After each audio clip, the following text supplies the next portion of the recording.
Hello ladies and gentlemen, Chadtronic here today, and we're going to be training a fresh new amiibo, a Pikachu amiibo. But this isn't going to be your average Pikachu amiibo, because what we're going to do is we're going to train it by using one single move from level 1 to 50. This idea was originally founded by DQ Abel, and I am actually going to go ahead and pursue this little experiment myself. Why? Just for fun, and also because I love to torture myself. So let's go ahead and get started. So the goal we want to achieve is teaching Pikachu to do nothing but spam Thunder, almost like a real Pikachu Smash player. So it's pretty well known at this point that amiibo are heavily influenced by how you play against them, what moves you teach them. Training Thunder from levels 1 through 20 was a little rough in the sense that he was in his blank slate stage, and even though I continuously used the move Thunder, he didn't seem to be quite picking it up, and there didn't seem to be much mimicking going on, and I was beginning to doubt that this experiment would work. But hope came finally around level 25. Now keep in mind, I'm not performing any other move besides Thunder on Thunderp. This is when I began to slowly notice that he started to progressively use Thunder more and more. I also noticed things like he never ever would once perform the move Skull Bash or some other various moves. He of course seemed to be performing some basic moves, and those none other than probably just the default moveset that's given to the blank slate offense and defense moveset that probably every amiibo is given. Some assumptions I made that I'm not sure actually work were that I'd oftentimes try to counter as many moves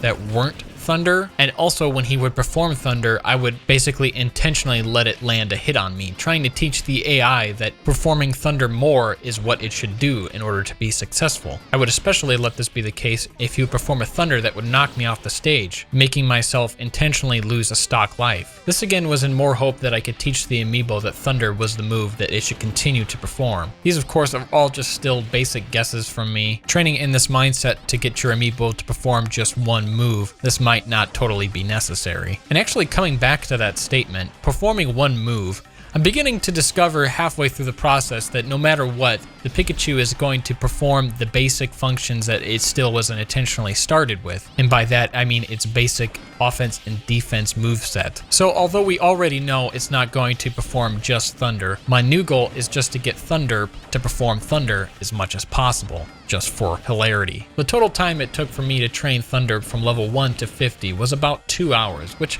in total wasn't too bad. Once Thunder attained being level 50, this is when I was going to perform the second part of my little training experiment. I wanted to see how much of an influence my training was on this amiibo by the time it hit level 50. Now, Nintendo states that the amiibo continue to learn past level 50, their base stats just max at level 50. But being I leveled him from level 1 to 50 with Pikachu on a custom stage with no items or distractions, I would think that this is a pretty good control. Ideally, to see how much influence I had on Thunderp, it would be best to pit him against another Pikachu amiibo trained in a normal environment with many different characters with many different movesets. But being in my case, I don't actually have another Pikachu amiibo, we're just going to pit him against a level 9 CPU Pikachu. And what we're going to do is we're actually going to count how many times the CPU Pikachu uses Thunder compared to the amiibo using Thunder, just to kind of compare and see how much of an influence I had training Thunderp.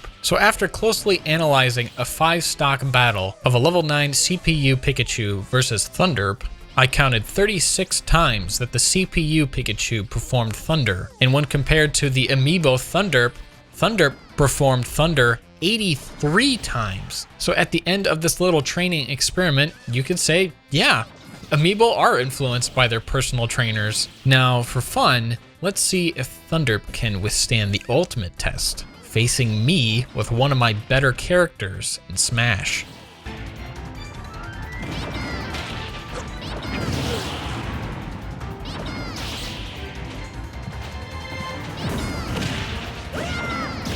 Yep, I suck. Yep. Yep. I have created a monster. Alright guys, I hope you guys enjoyed this video. Make sure to give it a thumbs up if you did. Make sure to also follow me on Facebook and Twitter, and I will see you guys in the next video. Chadtronic, signing out.